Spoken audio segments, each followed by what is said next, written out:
Right, okay. If we're all ready, we'll get started. Okay, so with these, what I've done, instead of having a little screen for you to watch what I'm doing, I've made up pictures. Hopefully they're self-explanatory, and I'll talk you through them. Obviously, they're all done laying down on something. They're not so done lay down on something. You can do them holding in your hand, but to start off with, it's probably best to start with them laying down. Okay, right, so the first one we're going to do is a bowline. Okay, right, so first thing you want to do is lay your piece of rope down and put a loop in it with the top end, or the bit going over the top, going to the shortest end.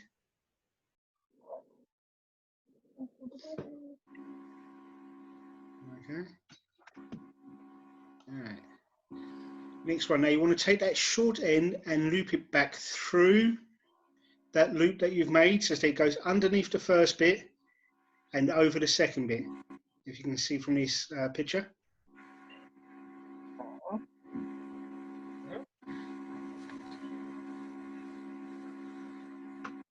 Right.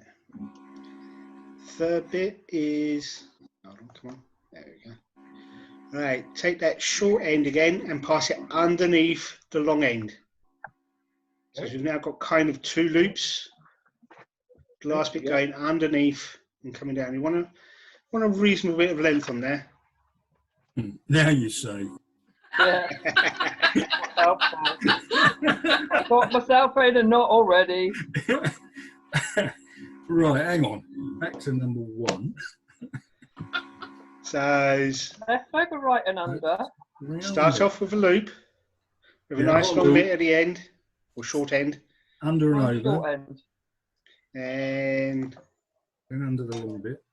Go underneath the first bit, over the second, with a nice long bit left up there. Yeah. And then pass it underneath. Yeah. Yeah?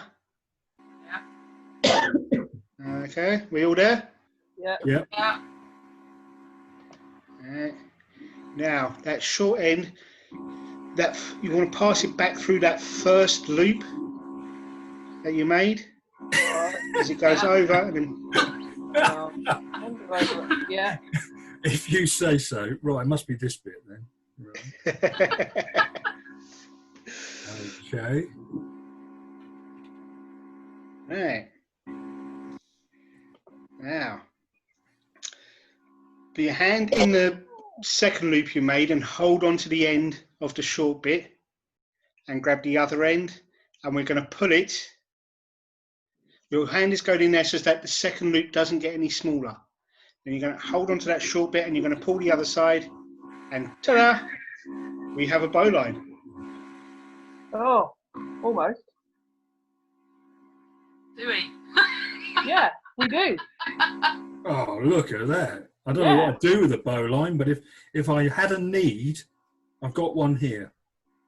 Right, so what you can do with this now is you can hook it over things. So say you're on a boat, you can tie this and you can hook it on. Oh, stop it bobbing around. Boat onto something. Oh, yeah. Yeah.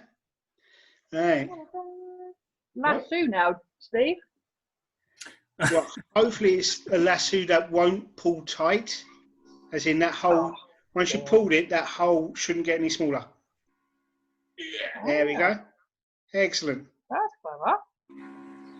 Right. Emma, you okay, or do you want to go through it again? No, I think I got it. Yeah? Yeah. Yeah? How's everybody else? Yeah, I got it. Got it. Yeah? I'm just going to try and do it again. Actually, we'll run through it again just to make sure, yeah? Oh, you have a bit of space.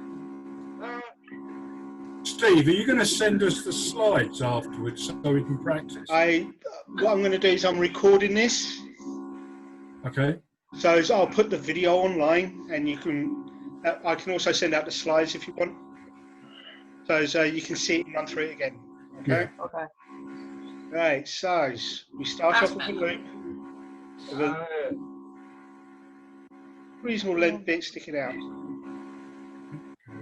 Pass that bit underneath the first edge of the loop and over the second bit of the loop. Yeah. Oh, wow. We tuck it underneath the long line coming out this side. And we tuck it back through the first loop again.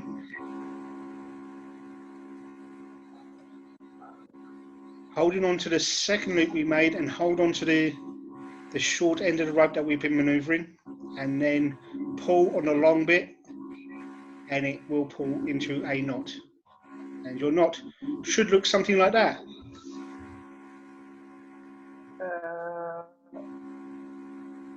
Yeah? Yeah. It looks something like that. Something like that.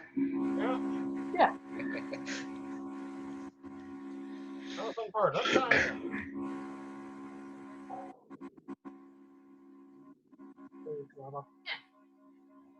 Yeah? All good, Emma? Yeah. Excellent. Everybody else happy? Yeah. Yep. Well, probably need to do it about another 20 times to get it into my brain. Yeah, it takes a bit of practice. But once we've done this, you can all keep practicing. And you'll be expert knot ties. Right, okay, so the second knot we're going to go through is the sheep bend. Okay, this is primarily used for tying two bits of rope together. Okay, so if you've got two shorter bits, you can make one longer bit by tying these two together. Now, Oh, good, Richard. Richard, had you already done that?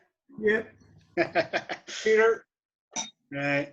Okay, so the way we start off with, if you've got two the same, it doesn't really matter. But if you've got one larger, one smaller, you want to start off with the larger one and you want to make a big U shape.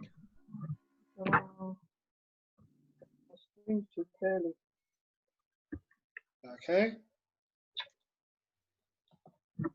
Then with the smaller, shorter bit, or smaller, oh, you jump back. There we are. Right. He lost one of those. Yeah.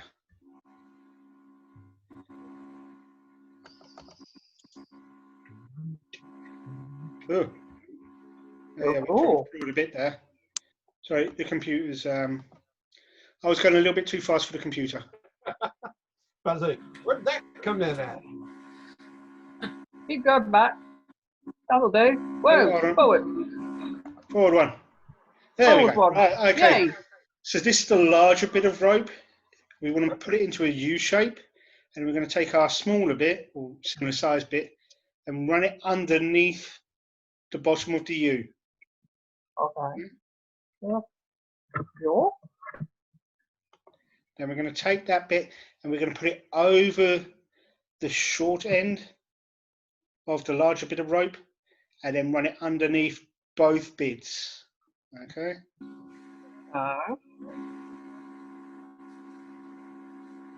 Okay. Yep. Next, we're going to tuck that shorter bit back underneath the thin bit of rope, but over the thick bit of rope. Okay. So we've got a bit of a bow going here around the two. And then just give them a tug and it'll pull into a shape, and that will lock the two pieces of rope together. Okay. So that's what the knot should end up looking like. I think it looks like that. It's too small to see. Yep. Yeah, that looks right. Yeah. Yeah. Yeah. Yay. I can be taught. Yeah. Right. We happy with that one? Yep. Yeah. Okay. So let's move on to the next one. The next one is 2 half hitches. Right. So 2 half hitches is for tying around something. So if you've got a pen or something, I've used a large marker because I was using a large bit of rope to make it easy for you guys to see. But if you've just got a shoelace or a smaller bit of rope, just a standard pen will do. Okay. Got it. Yeah. All right. First thing we do is we put it underneath the thing we're going to tie it to, and we wrap it around whatever it is we're tying to. And then with that end, make sure it's relatively long, we want it to come underneath the longer bit of rope. Okay? Uh-oh. We, this end, the end that we'll tie in with, you want a good like 8-10 inches on there. So you've got plenty of room to tie it off, depending on how long your bit of rope is, obviously. Okay. Then we're going to tuck that short end through the loop we've just made.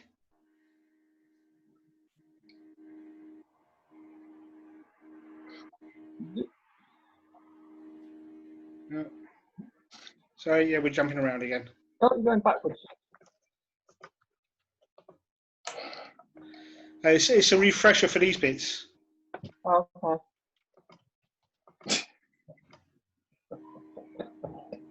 Come on.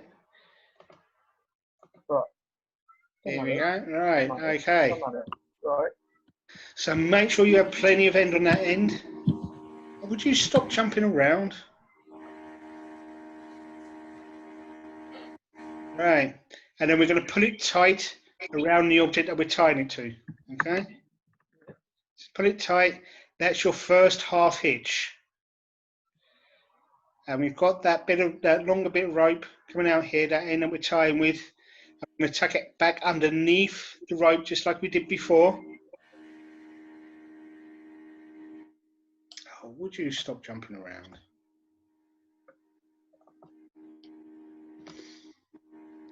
Right, tuck it over and then back under through that loop that we've just made.